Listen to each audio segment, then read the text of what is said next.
Welcome to your Monday. I'm Jay Cleveland Payne, aka your Mr. Monday, and this quick bit of motivation and inspiration was originally published on February the 7th, 2022. The original message goes as follows. 2 factors allow a person to offer up the shirt off their back to a stranger in need. First is a spirit of altruism. Second, and the most important, is having clean shirts at home.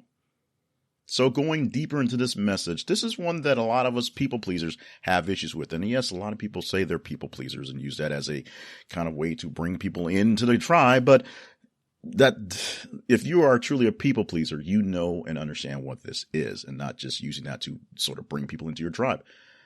If you are a person who is known for giving people things to help them out, make them happy, get things assisted, get things moving along, you know the real story behind the whole shirt off your back sort of mentality.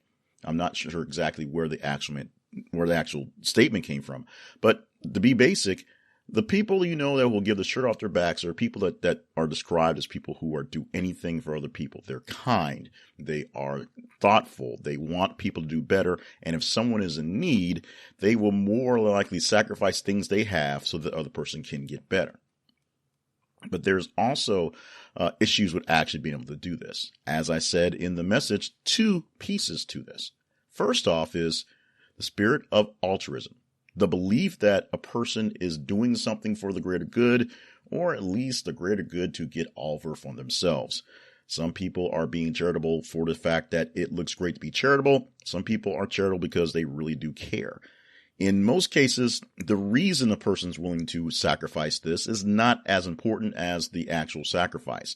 Although if certain people are doing certain sacrifices in certain times, it looks more like a pattern of just what they're doing to get influence as opposed to a pattern of actual care or sacrifice, then you might have a reason to be a bit suspicious and wonder why they're doing this. But the first part of the shirt off your back factor is having a shirt to take off and give to someone in altruism, in the spirit of giving, in the ability to give. You've got to have a reason. You've got to feel like a person who would give this thing up, because being told to give your shirt off your back is not the same thing, even if the result is someone gets something in need.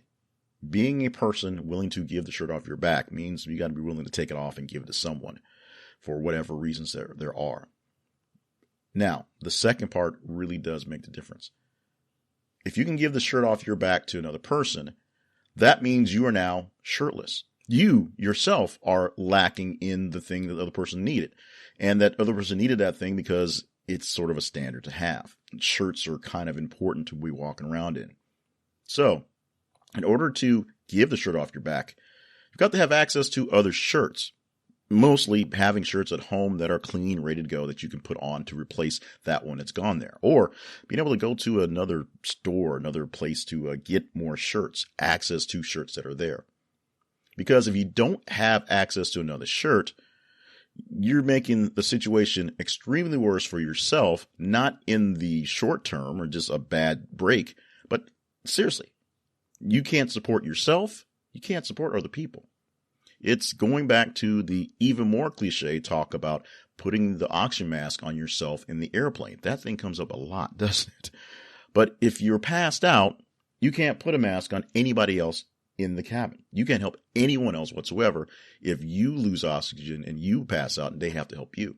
So the best thing you can do is to help yourself, and then you assist the people nearby you in what's going on, and then you assist other folks in whatever messages that needs to be taken care of.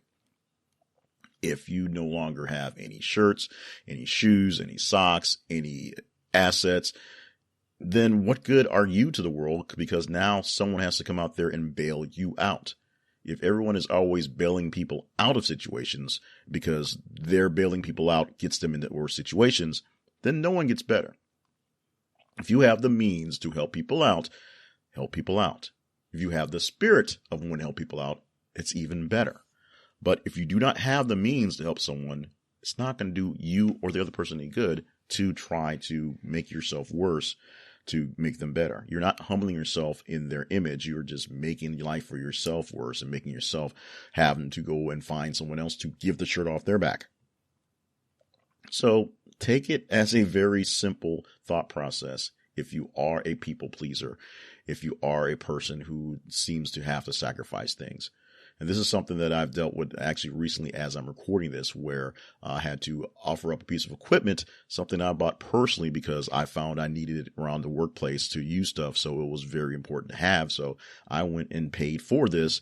And then someone asked to borrow it with the very audible tone of, by borrow, we mean keep because we need it.